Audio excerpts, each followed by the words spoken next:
Welcome back to my little fireside chat. This week's episode was chock full of so many gruesome, gory deaths, so let's get right to all the chewy, murdery goodness. Check out behind the scenes of episode 6, He is Risen Indeed. So, starting to get really chucked up. I don't know if you schmucks can keep up with all the Clone Wars, so we'll take it nice and slow. There's Good Chucky, blech, whatever. There's Resurrected Hulk Chucky, absolute unit. And then there's Colonel Chucky. He's follicularly challenged. Got it? On with the kills. There's Hulk Chucky, risen from the dead after he was basically crucified. It's a nice standoff that looks like an epic fight is brewing, but you know what they say. Don't bring a knife to a poison fight. The old arsenic in the communion wafer.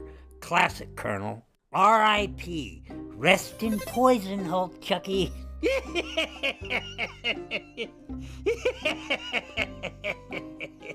Okay, next victim, come on down. Remember the Alamo. The only thing noteworthy in this kill is the Colonel's award-winning Marlon Brando impersonation. Bravo, Colonel. We come to one of my most preferred methods of murder. You'll recall what I did to Junior's mom last year.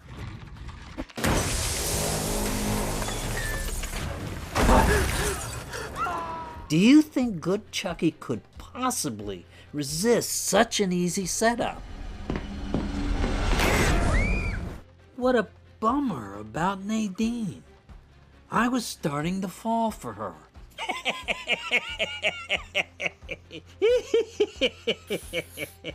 Okay, let's check the running kill count. We're up to 14 deaths so far, if we include the fly, which I sure do. Now let's talk about more stuff that includes me. You told me that Neanderthal was dead. Up to now, the Chuckies have been loyal.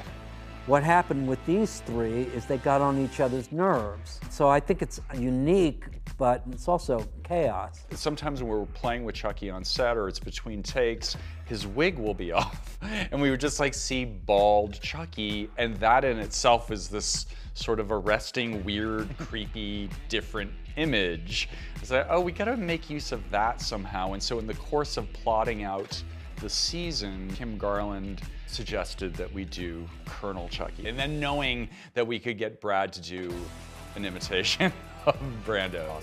Colonel Chucky is based on Apocalypse Now, Marlon Brando's performance. It's pretty evil. What about Andy? Let's save him for dessert. The most important thing to remember is we're all Chuckies and we're all I worked on this for about 2.5 weeks, but every day for hours. You can't write Chucky without a sense of humor. Chucky's whole persona is that he loves his job. That was one of the reasons why I had trouble doing it, because it was very hard to bring Marlon Brando's Colonel into that kind of Chucky. I'm sorry, but I'm falling apart. It's like Edward Scissorhands. Nika and Kyle have known about each other since Cult of Chucky. Nika asked Glenn and Glenda to contact this person who I've known of that I think it can help bust me out. It's the first time that Nika and Kyle actually meet. Nice to finally meet you. I'm Kyle. Nika. And I know that she has been in this with me. It's, a battle to not get murdered by Chucky.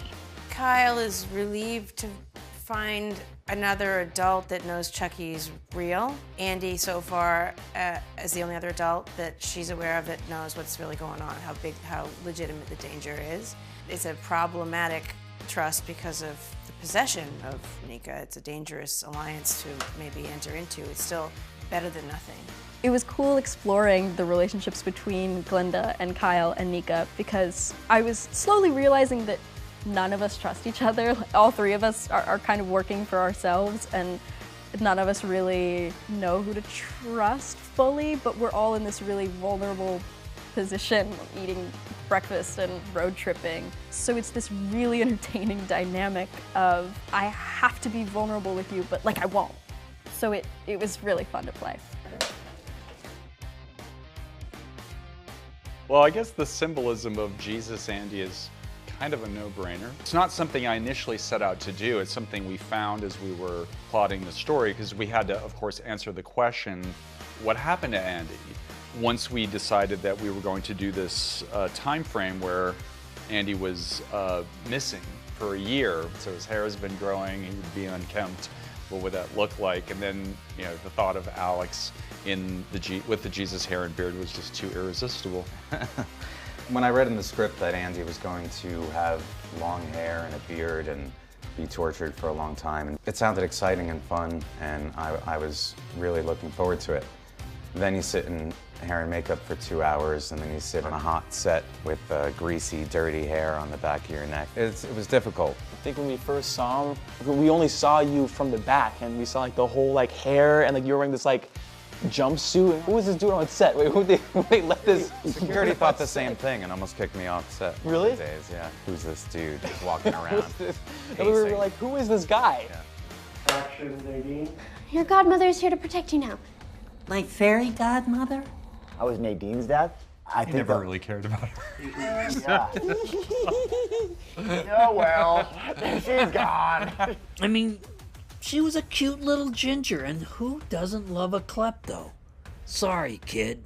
Nadine's death has a different flavor. It's really quite tragic. And we've built up this relationship with Nadine and the kid characters, and we call the three amigos, but also her relationship with Good Chucky. She's very maternal with him, and she refers to herself as his godmother.